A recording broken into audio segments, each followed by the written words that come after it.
इस कहानी को पूरा सुन लिया तो आपके विचार और मन पहले जैसे नहीं रहेंगे। आपने अपनी ज़िंदगी में ऐसी कहानी नहीं सुनी होगी। इस कहानी को अगर आपने ध्यान से सुन लिया तो आप अपने आप में बहुत बड़ा बदलाव महसूस करोगे। आपने क्या पता पहले ऐसी कहानी कभी नहीं सुनी होगी, तो एक बार समय निकालकर इस कहानी को ज़रूर पूरा सुने। और कहानी अच्छी लगे तो चैनल को सब्सक्राइब ज़रूर करें। एक बार एक राजा था। वह शाम के वक्त अपने महल के ऊपर टहल रहा था। महल के पास में ही कुछ पुराने मकान थे। वहाँ पर कभी कभी एक संत आकर ठहरा करते थे। राजा ने बहुत बार विचार किया कि उनसे मिला जाए, लेकिन आजकल आजकल करते करते नहीं मिल सके।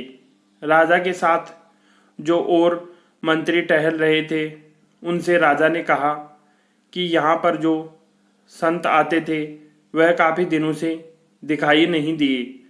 तो मंत्रियों ने कहा, महाराज हमने भी उनको नहीं देखा। तो राजा ने कहा, उनका पता लगाओ, कहाँ पर है वह संत। मंत्रियों ने उनका पता लगाया तो पता चला कि वह संत अब इस दुनिया में नहीं रहे। राजा को बताया गया कि महाराज वह संत अब इस दुनिया में नहीं है।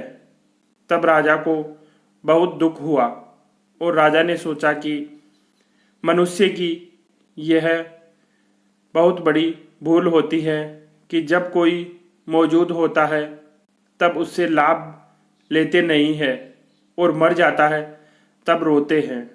तो राजा ने अपने मंत्रियों से कहा कि इतने बड़े संत थे तो उनके शिष्य होंगे, तो उनसे ही मिला जाए। राजा ने मंत्रियों को आदेश दिया कि उनके शिष्यों का पता लगाया जाए। तब मंत्रियों ने कुछ सिपाहियों को पता करने के लिए भेजा। सिपाहियों को एक साधु मिले। उनसे पूछा, महाराज क्या आप उन संत को जानते हैं? तो उन्होंने कहा कि हाँ जानता हूँ, वह बहुत ही ऊंचे संत थे। सिपाहियों ने फिर पूछा कि क्या आप उनके शिष्य हैं? साधु ने कहा, नहीं, वह किसी को शिष्य नहीं बनाते थे, मैं उनके साथ में जरूर रहा हूँ। तब राजा के पास यह खबर पहुंचाई गई कि उनके शिष्य तो नहीं है, लेकिन उनके साथ में जो रहे थे ऐसे साधु मिले हैं। तब राजा ने कहा कि उनको लेकर आओ। तब सिपाहियों ने साधु को कहा कि महाराज आप हमारे साथ चलिए, राजा ने आपको बुलाया है। तब यह साधु बोले कि मैंने क्या अपराध किया है, मुझे क्यों बुलाया गया है? तब सिपाहियों ने कहा कि नहीं महाराज, आपको सत्संग पारमार्थिक बातें पूछने के लिए बुला रहे हैं, आप हमारे साथ चलें। तब साधु उनके साथ चल पड़े। जब वह जा रहे थे तो रास्ते में साधु एक गली में जाकर बैठ गए। सिपाहियों ने सोचा कि लघु शंका कर रहे होंगे, लेकिन गली में एक कुतिया ने बच्चे दे रखे थे। साधु ने उनमें से एक बच्चे को उठा लिया और अपने चद्दर में छुपा लिया और फिर सिपाहियों के साथ चल दिए। राजाओं के आसन का महत्व होता है। किसको किस प्रकार का आसन दिया जाए, छोटा या बड़े आसन से आदर का मूल्यांकन होता है, इसका विशेष ध्यान रखा जाता है। तब राजा ने जमीन पर ही एक गलीचा बिछा दिया और राजा खुद भी उसके ऊपर बैठ गए, जिससे ऊंचे नीचे का कोई विचार भी ना हो। साधु राजा के सामने बैठते ही अपने दोनों पैर राजा की तरफ फैला दिए। तब राजा सोचा कि यह तो मूर्ख है, इसको सभ्यताओं का पता नहीं है, कभी राज्यसभा में गया नहीं होगा, इसलिए राजाओं के सामने कैसे बैठना चाहिए इनको अभी तक पता नहीं है।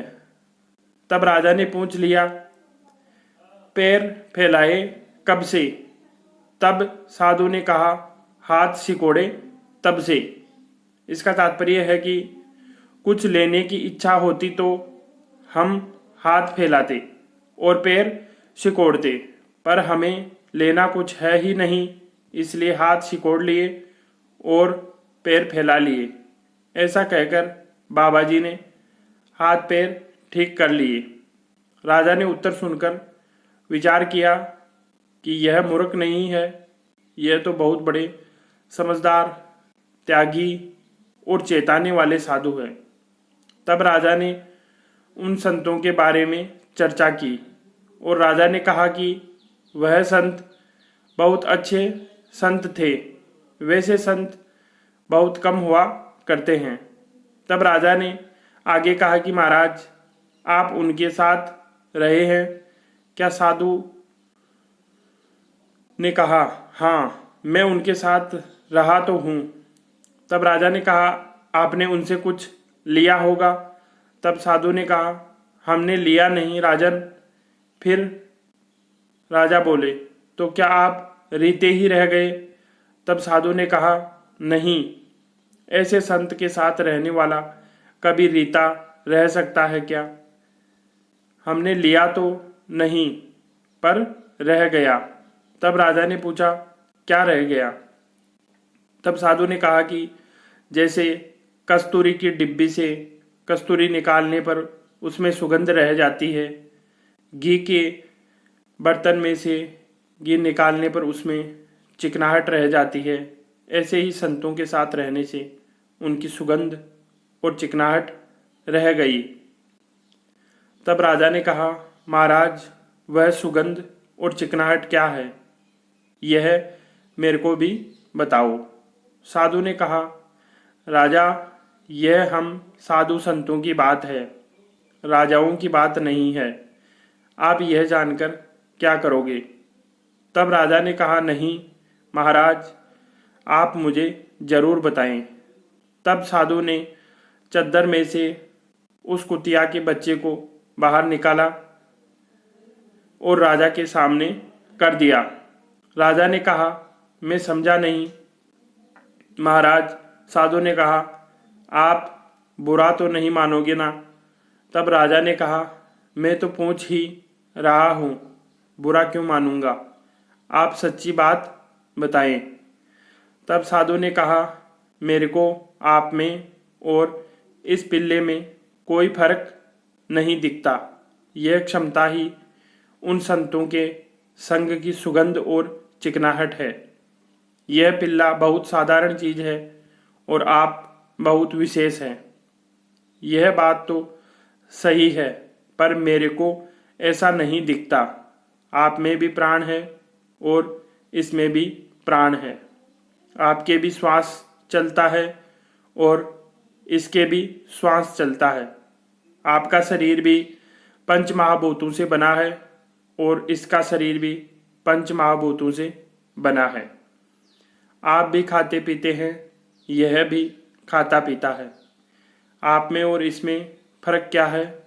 संसार के सभी प्राणियों में कोई न कोई विशेषता है। किसी में कोई विशेषता है तो किसी में क्या विशेषता है? आप ऊंचे पद पर है और यह नीचा है। यह फर्क तो तब होता जब मेरा स्वार्थ का संबंध हो।